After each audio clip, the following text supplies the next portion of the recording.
மகளிர் தினத்தை முன்னிட்டு சிறப்பு கலந்தாய்வு.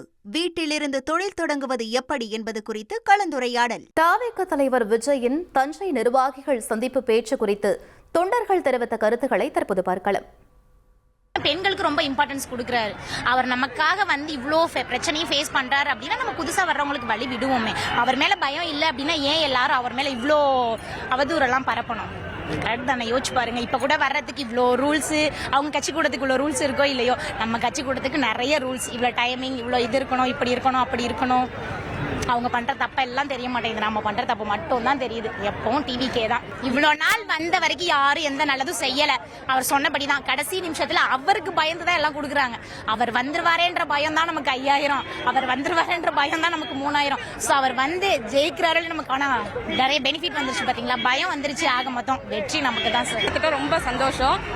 முக்கியமா சொன்னதுல வந்து அந்த ரேஷன் கடைகளை பத்தி சொன்னது, பெண்களுக்கு தனியா இருக்கும் அப்படின்னு சொன்னது ரொம்ப கவர்ந்துச்சு. அது அந்த பாதுகாப்பு அது எப்பயுமே அண்ணாட்ட இருக்கிறதா. பெண்களுக்கு பாதுகாப்பு அப்படிங்கிறது எங்க அண்ணன் மேல எங்களுக்கு நம்பிக்கை இருக்கு. கண்டிப்பா அவர் தான் 26ல வருவாரு. சொன்ன வாக்குறுதிகளை நடைமுறைக்கு எது சாத்தியமோ அந்த வாக்குறுதிகள் சொல்லியிருக்காரு. கண்டிப்பா அந்த வாக்குறுதியை நிறைவேற்றுவாரு. அதை நாங்கள் முழுமையா நம்புறோம். விவசாயிகளுக்கு ஒரு சொன்ன முக்கியத்துவங்கள் அனைத்துமே அவர் நிறைவேற்ற துடிக்கக்கூடிய ஒரு விஷயம். ஏன்னா அவர் வந்து மக்களோட இருந்து பார்க்கறதுனால அந்த விஷயங்கள் செயல்படாதது அவருக்கு ஒரு குற்ற உணர்வா இருக்கு. நம்ம மக்களுக்கு என்ன பண்ணணுங்கிறத அவர் தெள்ள தெளிவா நம்ம கூட இருந்தாரு. நம்மளை தூக்கி விட்டவரை நம்ம தூக்கி விடணும், இந்த மக்களுக்காக முழுசா இறங்கி வந்திருக்காரு. அதுதான் ஒரு உண்மையான தலைவனுக்கு அழகா இன்னைக்கு அரசியல் காலத்துல போராடி வருகிற ஒரே தளபதி விஜய் அவர்கள் தான். பிள்ளைகளுக்கு இலவச கல்வி கொடுப்போம்னு சொல்லியிருக்காரு. என்னதான் அரசு பள்ளியில பிள்ளைகள் படித்தா கூட அவங்களுக்கு நிறைய வசதி வாய்ப்புகள் அங்கே இல்லை.